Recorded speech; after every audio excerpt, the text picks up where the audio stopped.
Chào mừng các em đến với kênh Cô Giang Toán.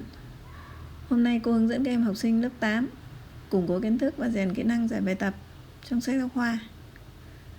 Trước khi vào bài, các em hãy vui lòng bấm like, đăng ký kênh ủng hộ cô và chia sẻ kênh của cô cho các bạn khác cùng học toán với cô nhé. Chúng ta vào bài ngày hôm nay. Chương 1 đa thức, bài 1 đơn thức. Phần bài tập 1.1. Trong các biểu thức sau, biểu thức nào là đơn thức? Biểu thức thứ nhất là trừ x, biểu thức thứ hai là 1 cộng x thừa số với y bình. Biểu thức thứ ba là 3 cộng căn 3 thừa số với xy. Biểu thức thứ tư là 0. Thứ năm là 1 phần y nhân với x bình. Và biểu thức cuối cùng là 2 căn xy. Như vậy các đơn thức là trừ x, 3 cộng căn 3 nhân với xy và 0. Cái biểu thức 1 cộng x thừa số với y bình nó không phải là đơn thức. 1 phần y nhân với x bình không phải đơn thức, và 2 căn xy cũng không phải là đơn thức. Ta sang bài 1.2. Cho các đơn thức A, đơn thức B, đơn thức C và đơn thức D như trong đề bài. Đơn thức A là 4x thừa số với trừ 2 nhân với x bình y. Đơn thức B là 12,75 xyz. Đơn thức C là 1 cộng 2 nhân 4,5 x bình y nhân 1 phần 5 y mũ 3. Và đơn thức D là 2 trừ căn 5 thừa số với x. Câu hỏi A là liệt kê các đơn thức thu gọn trong các đơn thức đã cho và thu gọn các đơn thức còn lại. Thì nhìn vào đề bài thì ta thấy ngay là B và D là các đơn thức đã thu gọn sẵn. Như vậy ta trả lời câu A là các đơn thức đã thu gọn là đơn thức B và đơn thức D. Như vậy còn hai đơn thức A và C chúng ta sẽ đi thực hiện thu gọn nó. Đầu tiên ta thu gọn cái đơn thức A. Nó bằng 4x nhân với trừ 2 nhân với x bình y. Ta sắp xếp chúng lại. Đầu tiên là phần hệ số 4 và trừ 2. Phần biến là x và x bình. Rồi biến y thì có một bình. Ta viết theo thứ tự là 4 nhân với trừ 2. Rồi nhân với x, nhân với x bình, nhân với y.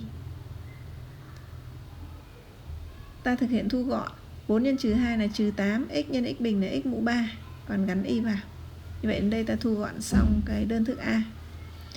Tương tự như vậy đối với đơn thức C. Nó là 1 cộng 2 nhân 4,5 nhân với x bình y nhân với 1 phần 5 y mũ 3. Ở trong ngoặc nó là 2 nhân 4,5 thì chúng ta thực hiện phép nhân trước. Như vậy bằng 1 cộng với 2 nhân 4,5 là 9. Rồi nhân với x bình. Rồi nhân với y nhân 1 phần 5 y mũ 3.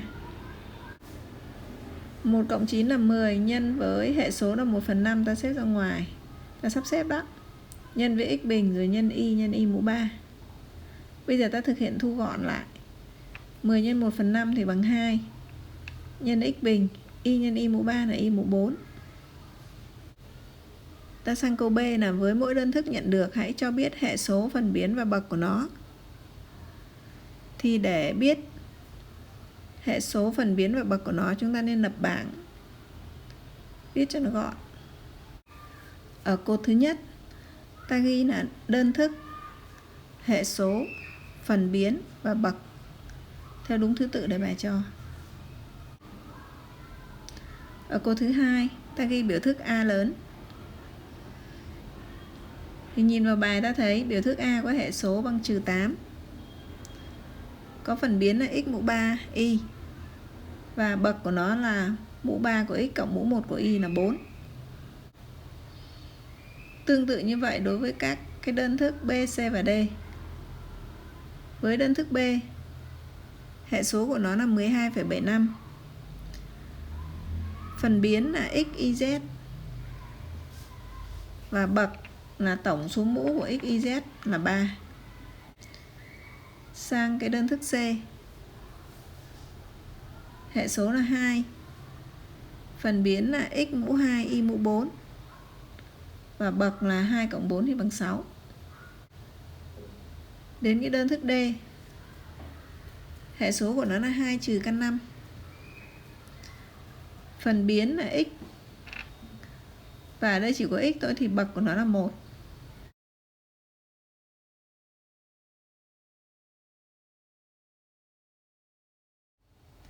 Ta sang bài 1.3 là thu gọn rồi tính giá trị của mỗi đơn thức sau. Phần A. Đơn thức A bằng trừ 2 nhân với x bình y nhân 1/2 xy khi x bằng trừ 2 y bằng 1/2. Phần B là đơn thức B thì bằng xyz nhân với trừ 0,5 nhân y bình z khi x bằng 4, y bằng 0,5 và z bằng 2. Chúng ta đi vào giải bài toán này như sau. Ta vào phần A. Đơn thức A bằng trừ 2 nhân x bình y nhân 1/2 xy. Đầu tiên ta thực hiện thu gọn. Ta sắp xếp hệ số đứng trước là trừ 2 nhân 1/2. Rồi đến x thì là x bình nhân x. Sau đó đến y là y nhân với y. Sau khi sắp xếp xong thì chúng ta thực hiện thu gọn. Trừ 2 nhân 1/2 bằng trừ 1. X bình nhân x bằng x mũ 3. Y nhân y bằng y bình. Trừ 1 thì chúng ta viết lại thành trừ. Rồi viết tiếp phần biến là x mũ 3 y mũ 2. Bây giờ chúng ta thực hiện tính giá trị của đơn thức A. Thì tại x bằng trừ 2 y bằng 1/2. Ta có đơn thức A bằng. Ta thay số dấu trừ để nguyên. X mũ 3 thì x ta thay bằng trừ 2 rồi tất cả mũ 3. Nhân y là 1/2 cho vào trong ngoặc bình phương. Dấu trừ đầu tiên ta để nguyên. Còn trừ 2 tất cả mũ 3 thì là số lẻ dấu trừ cho nên kết quả mang dấu trừ. Nhân với 2 mũ 3. Rồi nhân với 1/2. Tất cả mũ 2 thì ta viết là 1/2 mũ 2. Lúc này hai dấu trừ liền nhau ta đổi thành dấu cộng. Còn 2 mũ 3 nhân với 1/2 mũ 2 thì 2 mũ 2 ta để xuống dưới mẫu. Như vậy được là 2 mũ 3 trên 2 mũ 2 thì kết quả bằng 2. Ta lấy mũ 3 trừ mũ 2, còn mũ 1 và mũ 1 thì chúng ta không viết. Như vậy với câu A thì biểu thức A chúng ta đã rút gọn thành trừ x mũ 3 y bình và thực hiện tính giá trị thì A bằng 2. Bây giờ ta sang câu B. Ta viết lại biểu thức B bằng xyz nhân với trừ 0,5 nhân với y bình z. Đầu tiên chúng ta cũng sắp xếp lại bằng trừ 0,5 là hệ số viết ra trước. Rồi nhân với x, nhân với y mũ 2, rồi nhân với z, nhân với z. Bây giờ chúng ta thực hiện thu gọn thì phần hệ số là trừ 0,5 nhân với x. Y nhân y mũ 2 là y mũ 3, còn z nhân z là z mũ 2. Lúc này chúng ta thu gọn xong. Bây giờ chúng ta thay số để tính giá trị.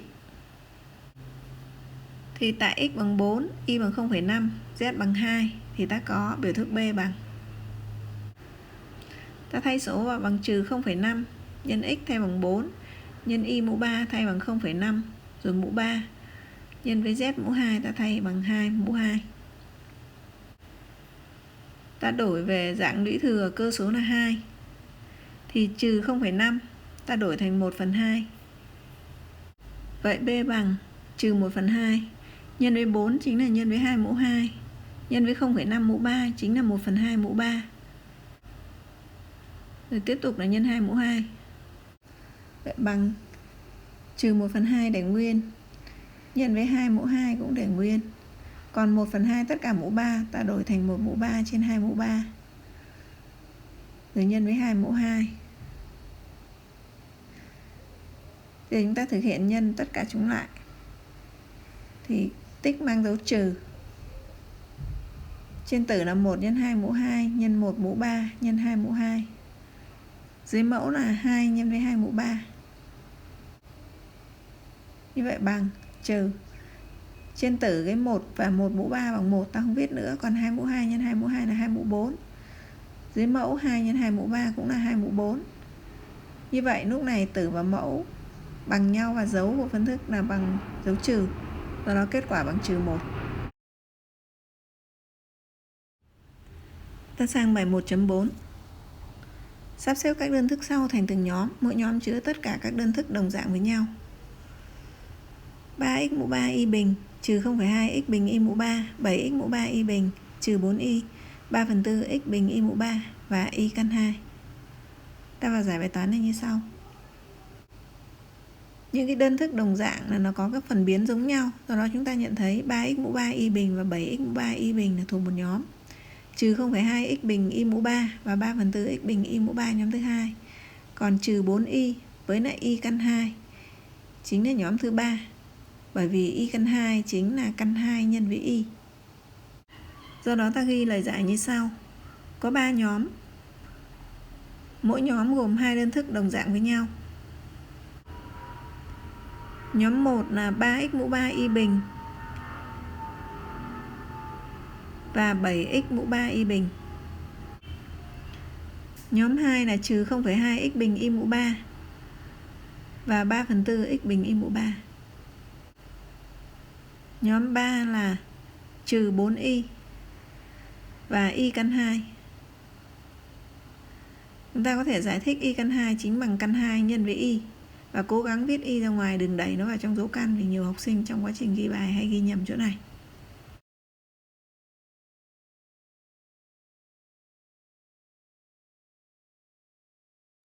Ta sang bài 1.5. Rút gọn lối tính giá trị biểu thức. Biểu thức S bằng 1/2 x mũ 2 y mũ 5 trừ đi 5/2 x mũ 2 y mũ 5 khi x bằng trừ 2 và y bằng 1. Ta giải bài toán này như sau. Biểu thức S bằng 1/2 x mũ 2 y mũ 5 trừ đi 5/2 x mũ 2 y mũ 5. Thì cái biểu thức S này bao gồm hai số hạng đồng dạng với nhau, bởi vì phần biến là x mũ 2 y mũ 5. Như vậy chúng ta lấy hệ số trừ đi nhau là 1/2 trừ đi 5/2 rồi nhân với phần biến là x mũ 2 y mũ 5. Trừ hai phân số cùng mẫu, chúng ta trừ tử cho nhau, như vậy 1 trừ 5 bằng trừ 4/2 x bình y mũ 5. Trừ 4/2 thì rút gọn bằng trừ 2 x mũ 2 y mũ 5. Như vậy phần rút gọn chúng ta thực hiện xong. Chúng ta sang ý thứ hai là tính giá trị của biểu thức. Khi x bằng trừ 2 y bằng 1 thì ta tính giá trị biểu thức S. Biểu thức S vừa rút gọn bằng trừ 2x bình y mũ 5. Bây giờ ta thay số. Chỗ nào có x ta thay bằng trừ 2, chỗ nào có y ta thay bằng 1. Như vậy bằng trừ 2 nhân với x là trừ 2 cho vào trong ngoặc tất cả bình, nhân với y mũ 5 chính là 1 mũ 5. Bằng trừ 2 nhân với trừ 2 bình thì là 4, còn 1 mũ 5 là 1. Trừ 2 nhân 4 nhân 1 thì kết quả bằng trừ 8. Do đó ta kết luận là vậy S bằng trừ 8.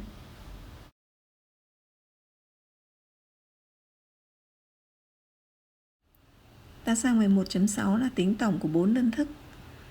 2x mũ 2 y mũ 3 trừ 3/5 x mũ 2 y mũ 3 trừ 14 x mũ 2 y mũ 3 và 8/5 x mũ 2 y mũ 3. Vậy chúng ta giải bài toán này như sau. Tổng của 4 đơn thức đã cho là, tính tổng ta ký hiệu là S. Như vậy S bằng 2x mũ 2 y mũ 3 cộng với trừ 3/5 x mũ 2 y mũ 3 cộng với trừ 14 x mũ 2 y mũ 3 cộng với 8/5 x mũ 2 y mũ 3. 4 đơn thức này đồng dạng với nhau cho nên chúng ta cộng hệ số của chúng với nhau và giữ nguyên phần biến. Như vậy được là 2 trừ đi 3/5 trừ đi 14 và cộng với 8/5. Tất cả đem nhân với x mũ 2 y mũ 3.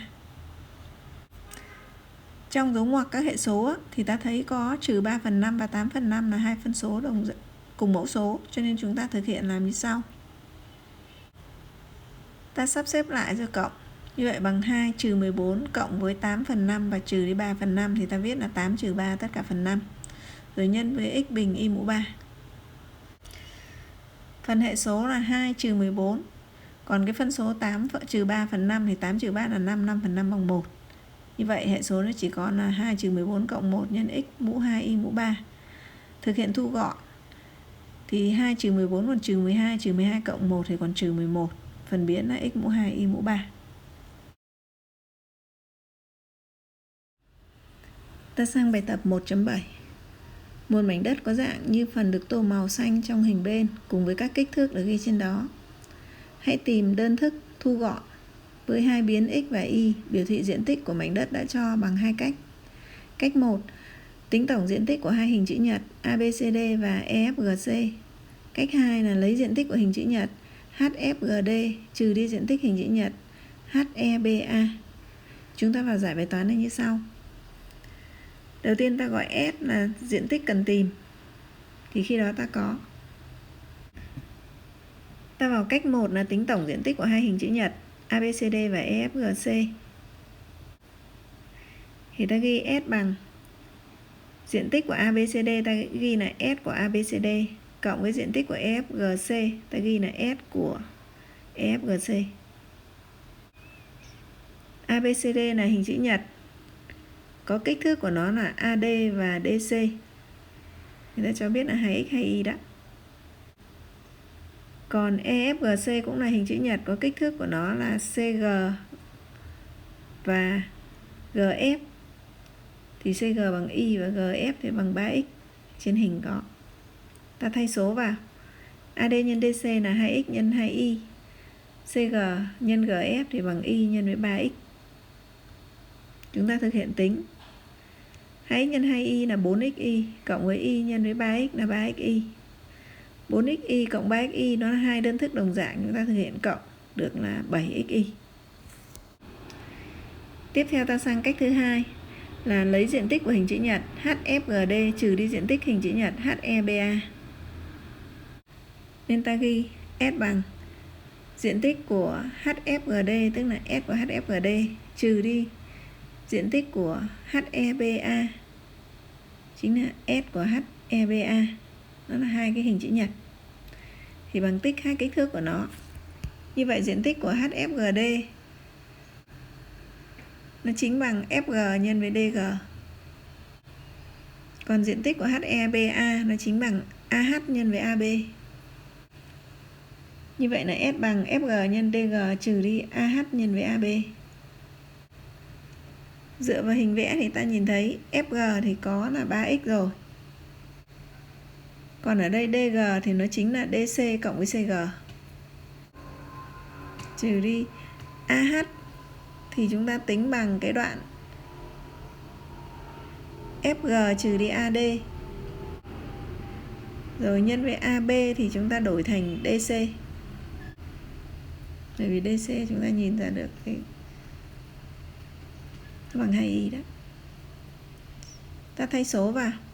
FG là 3x nhân với DC là 2y cộng với CG là cộng với y. Rồi trừ đi FG là 3x trừ đi AD tức là trừ đi 2x, rồi nhân với DC tức là nhân với 2y. Để ta thực hiện phép tính. Nó bằng 3x nhân với 2y cộng y là 3y trừ đi 3x trừ 2x còn 1x, rồi nhân với 2y. 3x nhân 3y bằng 9xy trừ đi x nhân 2y bằng trừ 2xy. 9xy trừ 2xy là hai đơn thức đồng dạng, chúng ta thực hiện trừ hệ số. 9 trừ 2 còn 7, gắn phần biến xy vào. Như vậy kết quả bằng 7xy. Thì bằng hai cách, cách 1 và cách 2 thì nó cùng đáp số là 7xy. Trong quá trình chúng ta làm bài tập thì chúng ta thấy cách 1 sẽ ngắn gọn hơn. Bài học hôm nay tạm dừng tại đây. Các em vui lòng bấm like, đăng ký kênh ủng hộ cô và chia sẻ kênh của cô cho các bạn khác cùng học toán với cô nhé. Cô thân ái chào các em.